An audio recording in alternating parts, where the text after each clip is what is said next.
One of people's biggest complaints right now with Mario Kart World is that it only has 30 tracks. Yes, it has 30, not 29, because we can actually see Rainbow Road because it leaked from Nintendo Korea.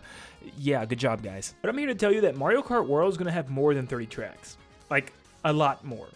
I'm talking like way more than 30 tracks. And yes, I'll be talking about the intermission tracks, but not just those. There's actually more than the 30 base tracks coming to this game, but in just different forms. And it's kind of tied into the intermission tracks in a way, but they're cool callbacks to other tracks that still have not technically been announced yet, and they've even showed gameplay of some of them. So buckle up, there's a lot to uncover here. So yes, Mario Kart World has 30 tracks, including Rainbow Road, and these are basic 3-lap tracks that you can race on, or you can actually include within intermission tracks as well. These intermission tracks actually connect all of these tracks in the overworld. You can actually choose to go from one track to the other, and it looks like it might even allow you to go from any one track to any other track in the entire game. We don't know yet, we've only seen a small list, but it does look like the list is very expansive and not just the nearby tracks, so we might be able to make paths from any 2 tracks in this entire game, which is pretty cool. Now, if I was a betting man, I'd say that won't be the case because that'd just be an absolutely insane amount of paths. I mean, literally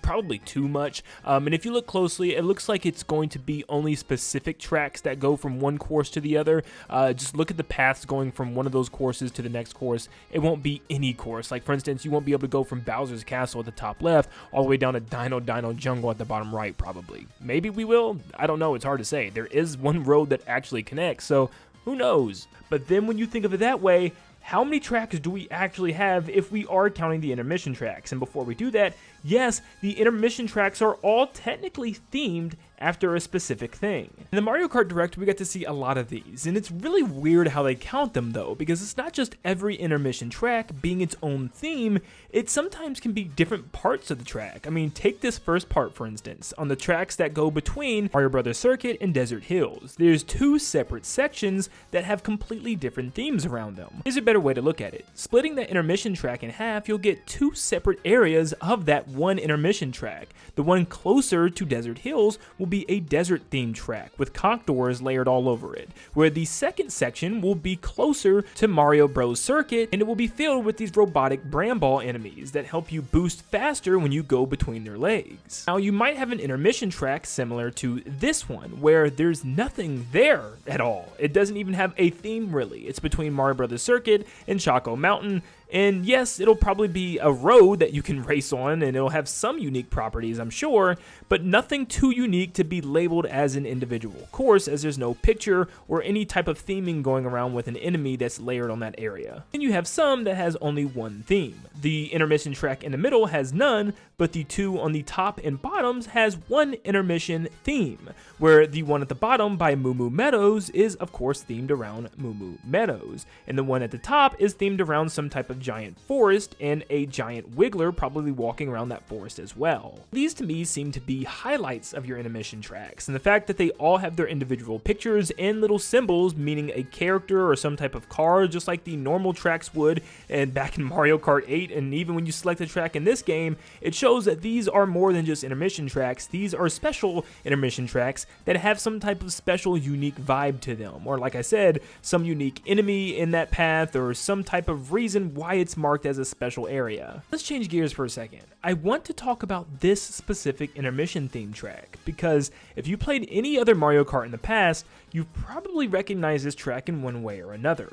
Yeah, it looks a lot like one of the past boardwalk tracks we've seen before. Now, I'm just going to say we've had a lot of boardwalk tracks in the past. I mean, we just got Boo Lake in Mario Kart 8 returned, thankfully, but there's a lot of other boardwalk tracks that haven't returned, like Ghost Valley from the SNES, or we could even go to Mario Kart 64's Banshee Boardwalk, or we can go to Super Circuit's Broken Pier. So there's a lot of different options that they could actually go with this. And honestly, they can do a combination of all these or something like they're doing with Mario Circuit, actually having Mario Circuits 1 through 3 slapped together for one grand track. So this could be a way of them adding back some of the lesser known tracks, or some of the ones that probably wouldn't get a track remake, but instead giving you a little tease from its past. And this isn't the first one. What if I told you that there was another SNES track that's added to this game as well? And it's Vanilla Lake. Yeah, if you look between Sky High Sundae and Wario Shipyard, there's a small section that's actually themed around Vanilla Lake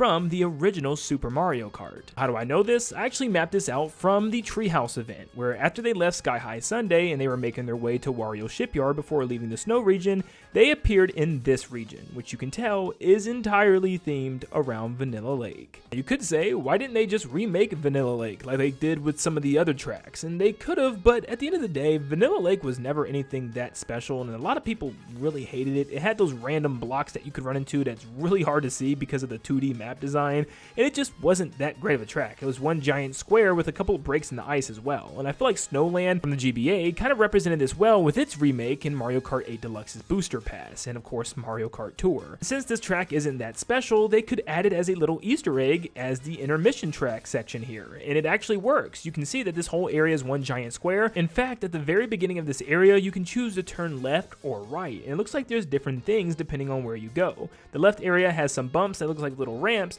and the right area has lots of snow piles, so I don't know why they all chose right, but you know what, whatever. You have a couple enemies like the skating Goomba shoes, and also the ice blizzard enemies, so yeah, it seems like it is some type of like small remake of Vanilla Lake, even with the classic colored blocks surrounding the area. And what if I told you one of the final tracks from the original Mario Kart that we haven't seen in the recent games was Choco Island? And what if I told you it's also referenced within this game as part of an intermission track as well? Here we see the racers on an intermission track between Mario Bros. Circuit and Choco Mountain, and right before they reach Choco Mountain, it seems like the outside area is Choco Island themed. There's lots of ponds of mud and goop, and those colored blocks are once again here, once again referencing that original track all the way back on the SNES. So this doesn't just mean we have themed intermission tracks that kind of in a way work as their own tracks, but it also means we could be having more classic returning tracks as well that are referenced within these intermission tracks also.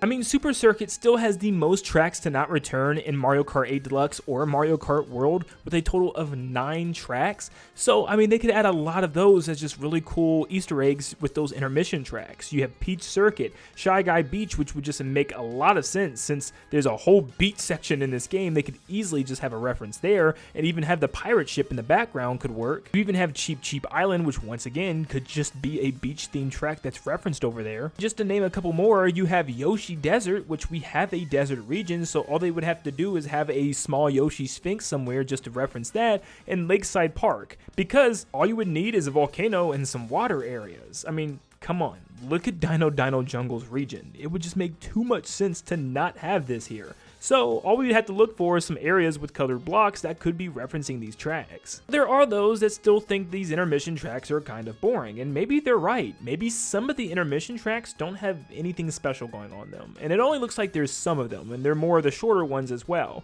where some intermission tracks have 1 or even 2 different themes going on that almost even count as actual tracks in Nintendo's eyes. So the best way to look at this is we have 30 normal lap-based tracks, but we also have tons of intermission tracks that are like the checkpoint theme tracks that we've gotten in Mario Kart 8.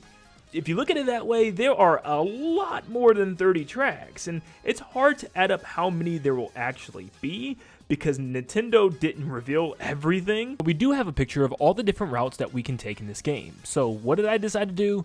Yeah, I counted every single roadway from every single intermission track between each course, which took me a very long time, but I came out to a whopping total of 118 intermission courses. Now remember, like I said earlier though, not every single intermission track is going to have some type of special area, you know what I mean? One that can be labeled with a picture and kind of almost addressed like a specific track. But with some intermission tracks having no special areas, some having 1 and some having 2, I decided just to half this number and just say, what if at least half of that 118, giving us around 59 to 60 of the tracks, do have special themed areas. So I know that was a lot, so let's kind of recap. With a game that already has 30 normal racetracks, you have 118 intermission tracks that go between these 30 tracks, plus half of those tracks at least is probably going to have some special intermission tracks as well. In a way, acts like checkpoint tracks. That is a lot of tracks. Also, if you consider that some of those special tracks can be direct callbacks and references to past games, which is super cool. So if we add the normal tracks and intermissions all together, we'll have a whopping 148 total tracks in this game. Not to mention, since we'll be going in various different directions, you'll be able to play all 148 of these these tracks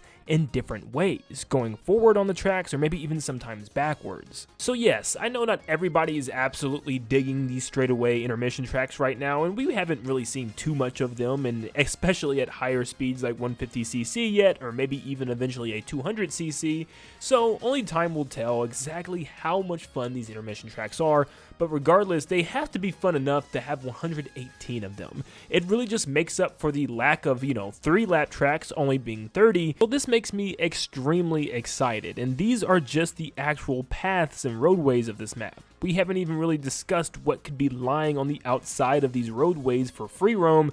Yeah, this game is going to be awesome, but hopefully I help convince you to be even more excited for this game with all the different paths and the whopping number of tracks that can technically be in this game. But thank you so much for tuning in, and let me know in the comments down below what you think of this whopping number. Does this excite you even more? Does this make you still kind of worried about the intermission tracks? Definitely let me know down below. Leave a like and subscribe before you head out, and like always, I'll see you all on the next one. See you guys.